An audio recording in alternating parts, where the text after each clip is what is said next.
CSJ Recap, Episodio 1, Nola Darling's Black Lives Matters. It was probably a mistake to watch Spike Lee's 1986 film CSJ right before diving into the pilot episode of his Netflix television series adaptation.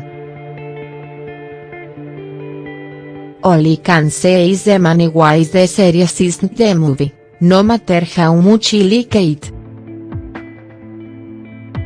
That's the thing about adapting a classic event your own. The original ends up being the standard rather than a guide, and so if this recap ends up reading more like a spot the difference exercise out of Highlights for Children magazine, my sincerest apologies in advance.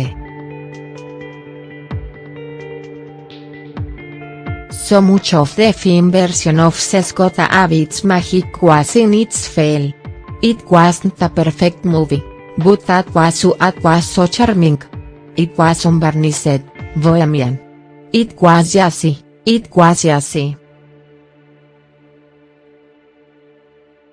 And cliché fucked the parts as it sounds, the black and white lens made every character Nola, Jamie, Mars, Greer, the borough of Brooklyn feel real. That feel is missing from the pilot. Somehow, the updated version of Nola Darling's story feels less fresh. It could make into much of less choice to show the showing color, but color makes Nola and feel less raw.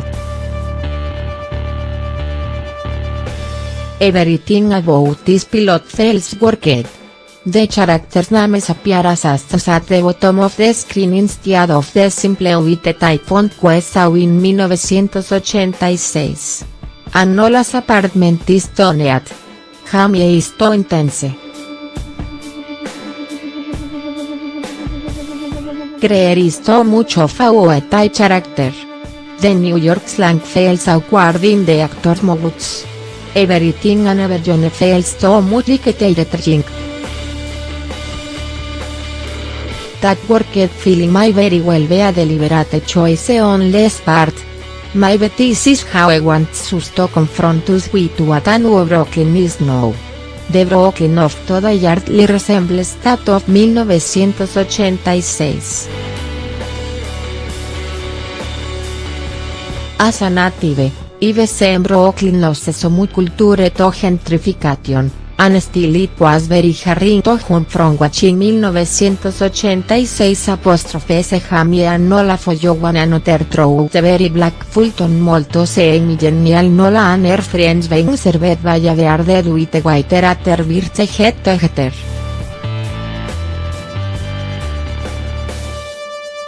There was a white woman sitting amongst the group of friends at the table of friends, too. I can admit the discomfort the worked filming the embarrassment or some feel letting Brooklyn change so much without anything to stop it. I don't exactly remember if there were any white people in the Lee's original film. But I can be sure that the series won't let me forget. Much of the Netflix pilot's story is the same as the film. It opens with Nola Darling, the Wanda Wise, a free-spirited, sexually liberated artist living in Brooklyn, monologuing to the audience about her truth. She wants us to know that despite what John might tell you about her, there is nothing wrong with being promiscuous. But she's really adamant that you do not call her a freak. She at that level. In fact, she rejects all labels, but she rejects that one the most. To be honest, I don't keep a head to say at the term freak so much. I've always understood the slang term to simply mean a woman who loves sex, but not in a slut-shamey way. Nola's story is told, in part, from the perspective of her three current lovers. Jamie Overstreet, Derek Bent, a todos serios, investment banker wrote screenshot love poems and wants no la to belong only to him, Mars Blackmon, Anthony Ramos, Awaki if immature Nick Borough with that love stat no la is a freak, Angry Chills, Cleo Anthony, a cartoon is a narcissistic male model with whom no la engages in some interesting mating rituals.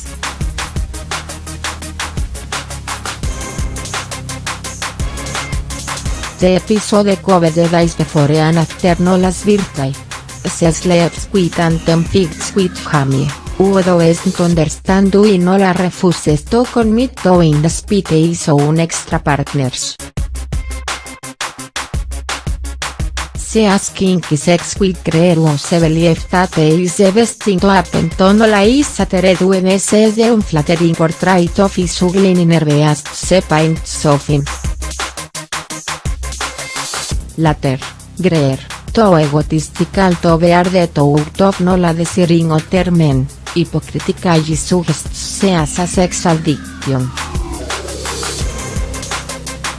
Nola has a fan smoke and sex session with Mars, and finds time for a birthday drunk with friends, and a one-on-one girls and go with former roommate and close friend Clorinda Bradford, Margot Bingham. Take light of the pilot make the Mars and Nola's romp. Y quite like Mars, actually. Anthony Ramos Mars has a charming impine stat reminds me of John Leguizamo, and an anatomistic wardrobe that is the only thing in the episode that truly feels like it came out of the Oakland. Mars is funny, Mars is queer, and CG and delightful.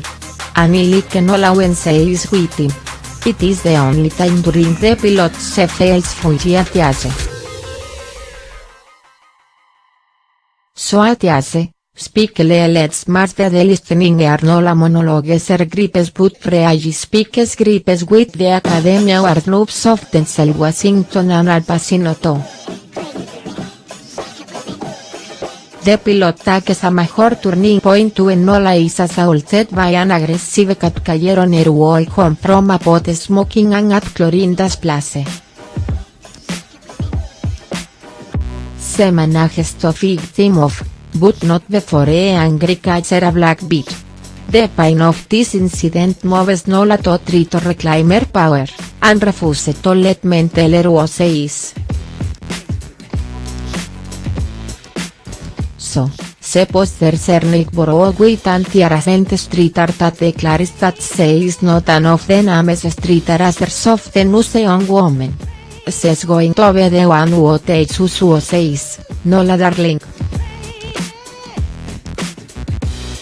And, in case we forgot, she reminds us that Black Lives are Black Lives Matters. Ray Annie is a comedian and writer from Brooklyn. New as them bringing a unique perspective on everything from pop culture to race and gender relations to audience all over. Ray is a staff writer on Comedy Central's The President so one hosts the podcast Misandry with Marcia and Ray. You can find Ray on Twitter @RaySanny.